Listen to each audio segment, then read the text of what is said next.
Okay, pulsing at the right side of the top of the neck, right there at the atlas level, tension headaches, brain fog, difficulty concentrating, face flushing. We'll just go with that. So this is a CT scan we did on you a year ago. This is the one we did yesterday. You had your styloid removed. This is your second styloid. So this is these are before and afters after the last styloidectomy. So we actually have plenty of contrast going through here. So you can see a little more contrast. There's the styloid removed. You can see more contrast coming out.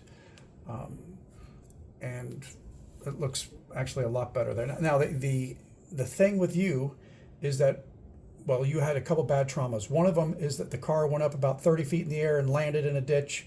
So a whiplash doesn't do it justice trying to describe the forces that went through here. But we believe you ended up getting your hyoid stuck in between the fork of the internal and external carotid artery. Your head doesn't go into extension. You seem to be stuck in flexion. The curve restoration stuff is not working. And we found it.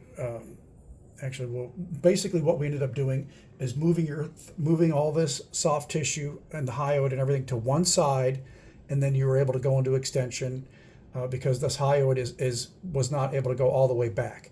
Once we moved it out of the fork, it was able to go all the way back. You can go into extension, and then we ended up going into the anterior, going in through your mouth, behind your mouth, and finding some trigger points and some shortening muscle guarding of these muscles in here. And your head was able to go into extension significantly more than it has in years. But let me just show a couple of things as far as the lay of the land goes here. Again, before and after, what are we interested in? Well, we want to make sure that there's no hypermobility. One of the things when you remove the styloids, we're always concerned about you becoming hypermobile, and we didn't see that. Here you're seeing the jugular released. Again, the release. Here you can see more contrast coming out of your neck, so it is better. And the other confounding thing is that you have to sleep with your mouth open because you've got chronic nose problems. And look at this in here. So you're not the first person I've seen that once they have difficulty sleeping or breathing through their nose, their mouth hangs open while they sleep, and you can cause a bunch of things, venous congestion problems, especially if you don't have a robust venous drainage system. The neck is a little more.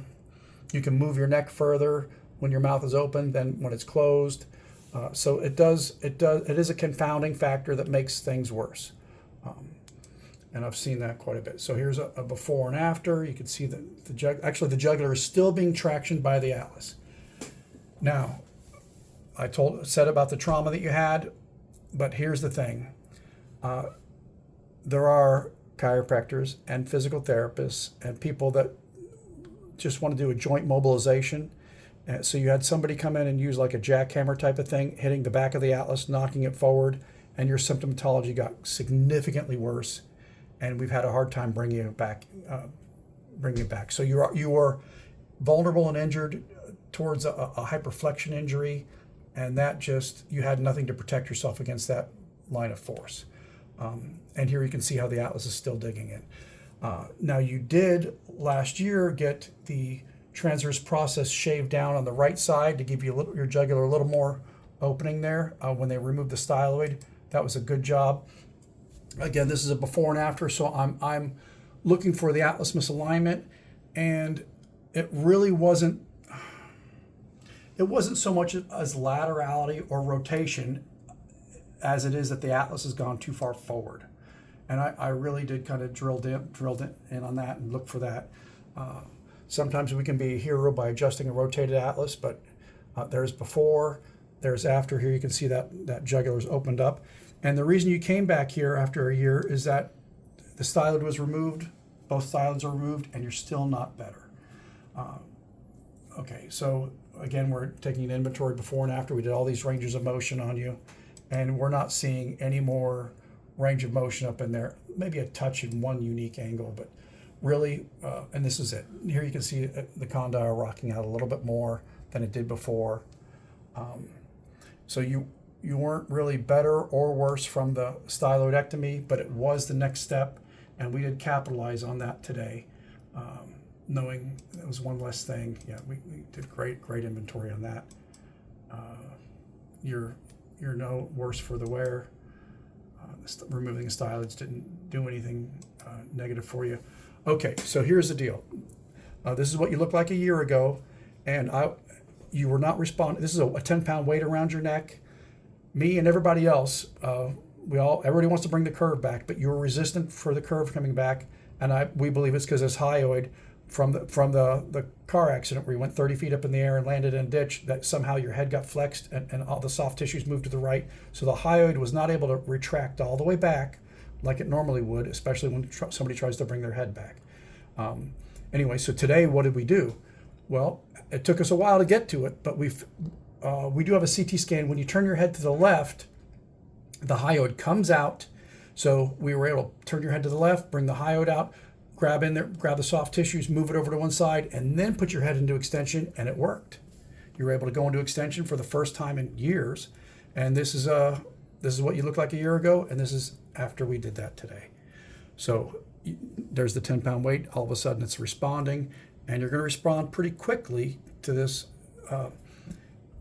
And the imaging basically shows that C2 has been stuck in flexion, driving the atlas further forward, keeping you from getting better. So there's one thing that causes an injury. There's something else that keeps it from healing.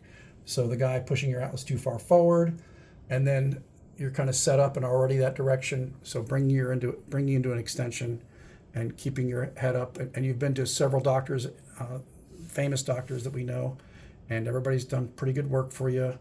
And I think we finally got the last piece of the picture. Yeah, that's kind of all I wanted to say about that, except there you are in the neutral position.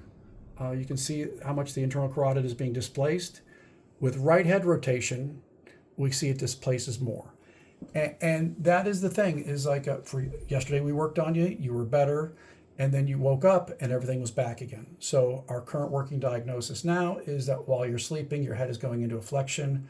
Well, for one thing, your mouth has to stay open, and that's problematic.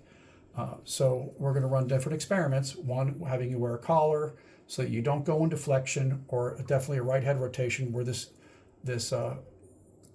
hyoid can go even further.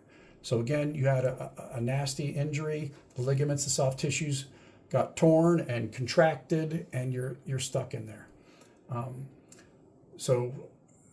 We got proof of concept by moving this and getting things to go the right direction. We also went in through your mouth and really hit some trigger points in here to get the thing to go into extension.